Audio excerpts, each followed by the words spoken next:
Greetings, this is Griff Ruby with another Isaac Asimov short story.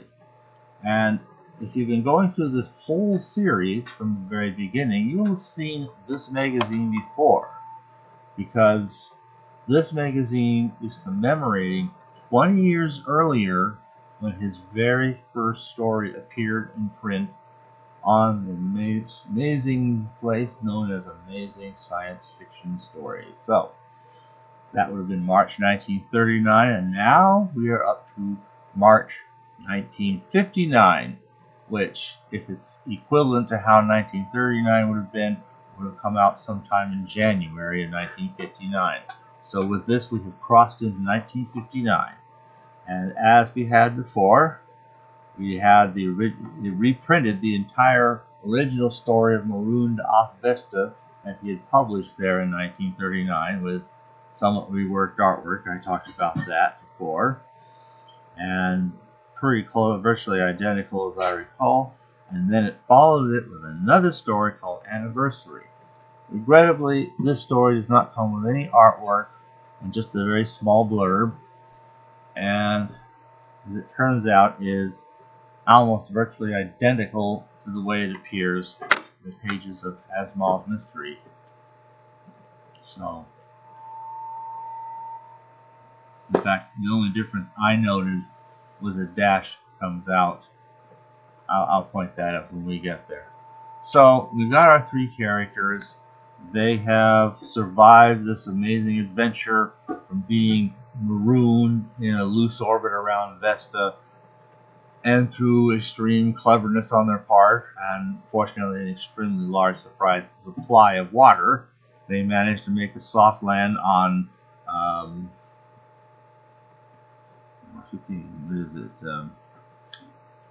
Vesta. They made a nice surprise soft landing on Vesta, and fortunately there were people on there who were running a small observatory there, and they were able to find these people and rescue them. And as this story has it, they're the only people to survive a crashed ship, the first, and even 20 years later still the only. But nobody really cares about them. They care more, in fact, about some famous scientist by the name of Quentin, who apparently had been a passenger on board that ship and among the deceased. They didn't even pay much attention to another scientist also mentioned as being on that ship. It was of some small interest in the course of the story. Anyway, so they're wondering, well, yeah, it was a big moment for us. We were celebrated. It gave a boost to our careers. That was a good thing. You know, we've done pretty well on the strength of that. But nobody remembers the survivors. We didn't do anything. We were just a bunch of nobodies who just happened to survive. Well, more than just happened, but, happened to survive, a spaceship crash. And it was an adventure, and they celebrated us for a while with ticker tape parades and all the rest of it. But that was 20 years ago, So one of those, what have you done for us lately stories, So now they are in total obscurity. Most people can't even remember that anybody survived. They even think of the accident at all. So that's what happens. Where before they'd been marooned in space, now, in effect, they are marooned, as it were, in obscurity. And they're kind of wishing that things could be different than that. Well, let me read this quick blurb associated with the story. It's called Anniversary because just as the story appears 20 years later, and exactly so, to, virtually the day just about, to the original story, it's set at a time that is itself 20 years after the initial survival of these three guys. So every year they had a little anniversary, or at least two of them. The third was out in space, but now at the 20th he just happened to be on the planet, and they sure, let's go, okay. And so we had all three of them for an anniversary. And they even bring up something that hasn't been seen since just a very few of his earliest stories, Martian Jabra water. And for the first and probably only time, we actually get a little bit of a description of what this stuff supposedly is. And it says, Okay, there were spaceship rations and sticks and tubes on the table, I guess to simulate what they would have eaten on the original ship. And of course, in the center, an unopened bottle of sparkling green Jabra water, the potent brew that only the chemical activity of Martian fungi could supply.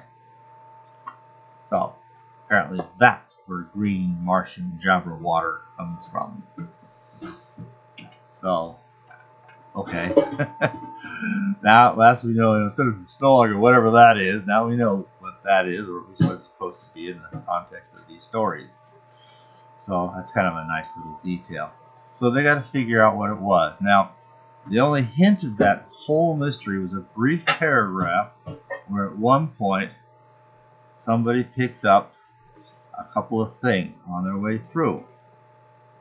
He picks up a pen, fountain pen as it turns out, and a small looking glass of some sort. Sticks them in his pocket, nice like souvenirs. What was he thinking? He barely knew, barely cared, went about his business, rescuing the ship, basically. Forgot all about them. Brought them back as souvenirs, stashed them somewhere. They still ended up in some box of bachelor mementos or something. Apparently he's gotten married, but his wife's out wherever with the kids and so forth, as they have their nice little celebration for just the two, or in this case 3 of them. So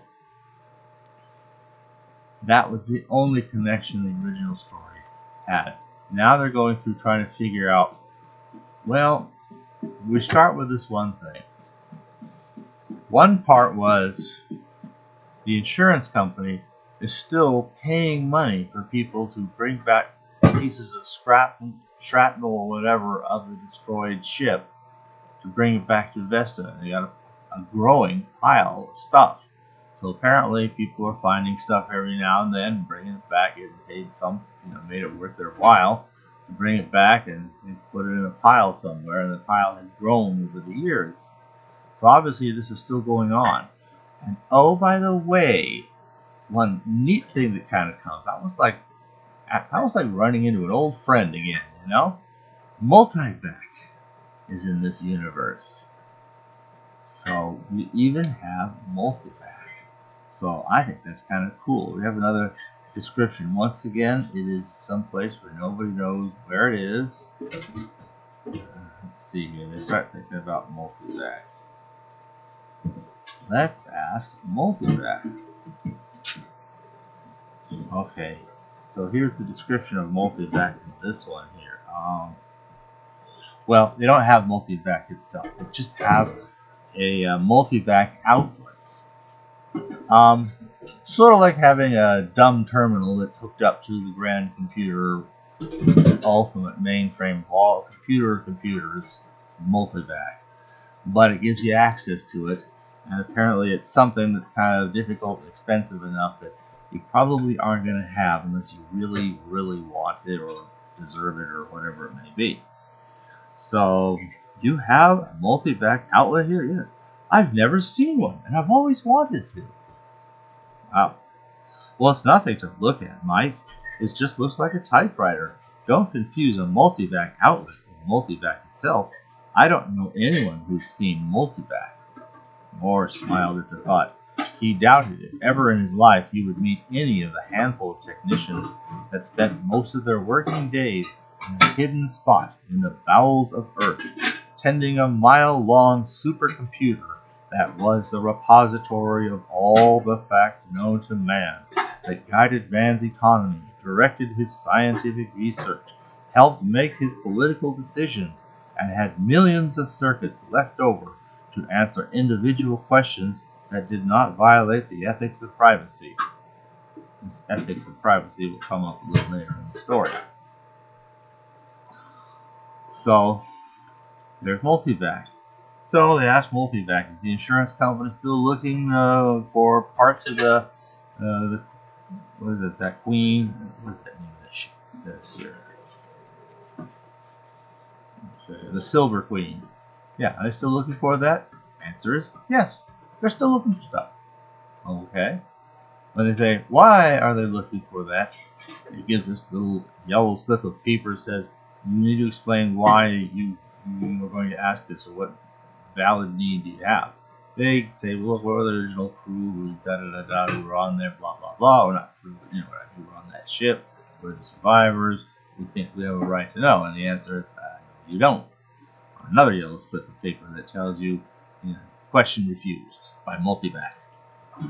So they have to think about, well, there's no getting around it. Multivac says no. It's like an act of Congress to try to, force it to give you an answer anyway. And with Congress, we're not going to be contacting Congress in the middle of a, anniversary celebration with all of us drunk drinking Jabberwater, no matter who we once were. So that's not going to happen. So they start trying to figure out, why would they be so interested? One idea already ventured and shot down even before they brought Multivac into the picture was, are they thinking maybe it was sabotage? I said, that doesn't make sense. And here we are 20 years later. Even if, let's say, they were to find there was sabotage and they could, figure out who did it, whoever did it's doubtless gone and dead, and, they're going to collect. Why keep pursuing it? Well, maybe there's something else. Well, who was this Quentin? He was this great scientist who was studying optics and so forth. He had, in fact, apparently some acquaintance with the other scientist that was much lesser known, but was also part of the cast of characters as part of this, with whom one of these three guys had actually sat down for dinner the night before the big rock hit the spaceship. So, if I find it, maybe I can find his name. But at any rate, the other scientist had mentioned something about he wanted to stay in his cabin. That's why nobody ran into this Quentin guy at all. Because it's thought that maybe he had some gadget or device, or he was going to present a paper on Ganymede. I guess they had colonies on Ganymede. They might even have scientific conferences even. And surprise everybody with whatever it was he had. But they were trying to figure out what that was. Well, then we'd be looking for documents, but they were bringing back metal and stuff like that. So maybe it was an object. Then they asked, did the doctor, scientist Quentin guy, did he have any associates that might have, that would have known him and worked with him? And Multivac comes back with one answer with one guy. Yeah, here's somebody. They contact the guy who's very, very old. Fitzsimmons, I think is his name. And Fitzsimmons, I'm tired of it. I went through this 20 years ago. I don't want to be answering any more questions. No, I don't have any other things I've remembered or other new information. There's no point in asking me. But they finally get out of it. Well, look, what do you remember? Well, he had an opticon. And so, an opticon. Well, it sounds vaguely along what you'd be interested in. They got to track down what the thing is, and having figured out, basically, the pen had initials, the last of which was Q, meaning it could have belonged to Quentin. Maybe it came out of the same cabin as the looking glass. The field glass had no lenses in it, not because they were broken or dislodged, but like it never had a place for them. It was like a looking glass, but there's not even where a lens would be fitted onto the thing. It's like just a tube. And so, I'll leave the surprise of what an opticon actually is. Reading the story, I don't want to spoil it completely, but it's a fun little story. And the bottom line is, where the original they drank to the HTO. Let's see, I give you the year's supply of good old HTU we used to have, which they spent making it as like a kind of action-reaction rocket to, basically soft land on Vesta. And now we can say, gentlemen, I give you the Silver Queen souvenirs we used to have. A toast. And they all drink up the Jabberwater. There's the story. Oh, there was one small change, and the only one I noticed that I caught here, it's so minor. It's just a removal of the dash, but it seems to, I think it was better with the dash. And that's what they're talking about. The guy first, he talks about how he landed on Vesta, and when they were there, he was talking about how you could get about. Oh, here we go. All right, with Vesta and gravity, a reaction motor is all you need, to get about and so forth. So he's gone on this digression, and it's kind of like then there's a dash. Anyway, I didn't get to see it from a distance because they circled it off of the force field, the ruins of the Vesta and the piles of parts, the growing piles of parts that were gradually being discovered. All that was under a great big force field on Vesta. Nobody had said anything about there being force field. You just go right to the spot and sorry, you can't go here. So anyway, the little dash gives it a little more. He's getting into this digression about how I thought I'd take a look at it. And you know how these reaction motors, I strap one to my back, and one of these things you can really get around on Vesta and this and that. And he's going off in this digression about reaction, and he says, "Well, never mind." Anyway, you can always see him waving his hand to get back to the story that matters. I didn't get to see it, and he continues there. You took out the dash. The anyway doesn't seem to have as much impact that way. So I think that was probably a mistake. That is the only difference I found between the publication of Anniversary in the magazine versus in the book. So now that's everything about Anniversary, and I think this is also a little bit of a landmark in just how far I've gone in these Isaac Asimov short stories. Thanks for listening.